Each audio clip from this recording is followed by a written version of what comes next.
श्रीगोंदा नगरपालिका निवडणुकीचा सामना रंगला आहे। माजी नगराध्यक्षांविरोधात एक आमदाराला तळ ठोकून बसावं लागतंय याची जिल्हाभर चर्चा रंगली आहे। अर्ज माघारीनंतर हा सामना स्पष्ट झाला। पाचपुते कुटुंबाने परिस्थितीचे भान ठेवत सुनीता खेतमाळीस यांना उमेदवारी दिली। त्यांची ही राजकीयदृष्ट्या परिपक्वता नसून आपल्यावरील घराणेशाहीचा आरोप कमी करण्याचा प्रयत्न होताही दिसले। विधानसभेतील विजयानंतर आमदार विक्रम पाचपुते पहिल्यांदाच मोठ्या स्थानिक निवडणुकीचे नेतृत्व करत आहेत। परंतु माजी नगराध्यक्ष मनोहर पोटे यांनी उभे केलेले आव्हान साधे नाही। ते आव्हान पाचपुतेंना पेलेल का हा खरा प्रश्न आहे। सामान्यातला नेता विरुद्ध राजकुमार अशी ही लढाई चांगलीच रंगत आली आहे। आमदार पाचपुतेंनी प्रचाराच्या शुभारंभात केलेल्या आरोपांचे वस्त्रहरण मनोहर पोटे यांनी तेवढ्याच आक्रमक स्टाईलमध्ये केले। या वस्त्रहरणानंतर पाचपुते बॅकफुटला गेले। नेमकी कशी आहे श्रीगोंद्यातील ही टक्कर, याच विषयीचा आमचा हा स्पेशल रिपोर्ट। नमस्कार, मी अद्वैता आणि आपण पाहत आहात अहिल्यानगर लाईव्ह 24, नगरी राजकारणाचं परफेक्ट अनालिसिस।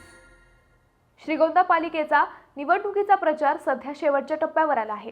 गेल्या विधानसभेला नशिबाने साथ दिल्याने विक्रम पाचपुते यांनी आयुष्यातील पहिल्याच निवडणुकीत विजय मिळवला।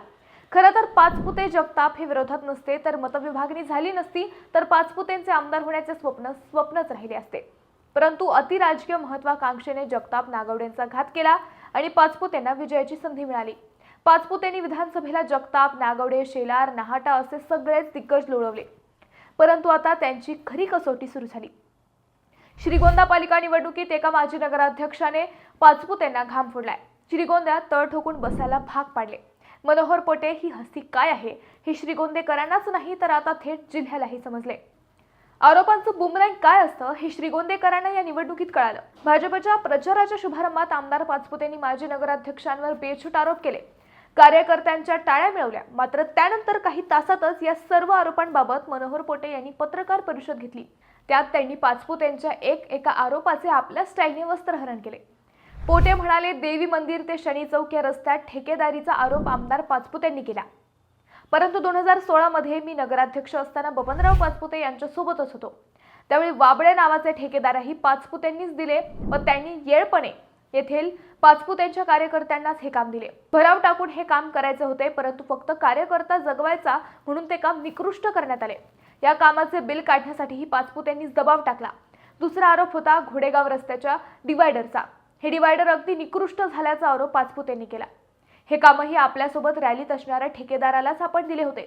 आपण केलेले आरोप आपण अभ्यास करून केल्यास हे सर्व ठेकेदार आजही आपलेच कार्यकर्ते आहेत हे लक्षात येईल। मनोहर पोटे यांनी घेतलेल्या पत्रकार परिषदेत आपल्यावरील अविश्वास ठरावावरही भाष्य केले। ते म्हणाले, 2019 ते 2023 या 4 वर्षात सगळे ठराव सर्वानुमते मंजूर झाले। त्यावेळी मी गटनेता तर शुभांगी पोटे या नगराध्यक्षा होत्या। 4 वर्षात सर्व सुरळीत असताना व सर्वांना सोबत घेऊन चालत असताना अचानक असा काय साक्षात्कार झाला की शेवटच्या वर्षात अविश्वास ठराव आणला गेला। त्यावेळी 16 नगरसेवक एका रात्रीत विरोधात गेले। त्यातील 5 नगरसेवक तर मी निवडून आणले होते। त्यांना किती पैसे दिले, कसे मॅनेज केले गेले हे श्रीगोंदेकरांना चांगलं माहीत आहे। त्यावर मी जास्त भाष्य करणार नाही असं म्हणत मनोहर पोटे यांनी आमदार विक्रम पाचपुतेंचा प्रत्येक आरोप सीमापार टोलवला। मनोहर पोटे यांचे नगराध्यक्ष पदाच्या काळातील काम दुर्लक्षून चालत नाही। श्रीगोंदा शहराला विकासाची सवय खरं तर त्यांच्यामुळेच लागल्याचे त्यांचे कार्यकर्ते सांगतात। दुसऱ्या बाजूने विचार केला तर तोडाफोडा आणि राज्य करा ही पाचपुतेंची सवय असल्याचा आरोप पोटे यांचे कार्यकर्ते करतात। गेल्या वेळी जर नागवडे जगताप एकत्र असते तर पाचपुतेंचा विजय शक्य नव्हता, परंतु या दोघांमध्ये सूत जमले नाही। यंदाच्या पालिका निवडणुकीतही हेच झाले। नागवडे, जगताप, शेलार हे आता एकत्र आहेत, परंतु पोटे व भोस हे वेगवेगळे लढत आहेत। म्हणजेच या निवडणुकीत चौरंगी लढत होत आहे। पाचपुते यांच्या विरोधातील मते विभागून यंदा पुन्हा पालिका ताब्यात येईल हा विश्वास पाचपुते समर्थकांना आहे।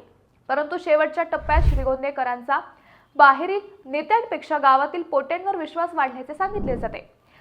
पाचपुते विरोधातली मतविभागणी टाळून फक्त पोटे या सामान्य नेत्यामागे ताकद उभी करण्याचा संकल्प श्रीगोंदेकरांनी केल्याचे सांगितले जाते। पाचपुतेंसह सहकारातील सर्व दिग्गज नेत्यांना श्रीगोंदेकर कंटाळले आहेत। त्यामुळेच यंदाची पालिका ही पोटे यांच्या ताब्यात येईल अशा शक्यता वाढल्या आहेत। मित्रांनो, श्रीगोंदा पालिकेत काय होईल असे तुम्हाला वाटते? तुमचे उत्तर आम्हाला कमेंट करून नक्की कळवा। शिवाय व्हिडिओ आवडला असेल तर चॅनलला सबस्क्राईब करून व्हिडिओला लाईक करायला विसरू नका। पुन्हा भेटू नव्या विषयावर, तोपर्यंत धन्यवाद।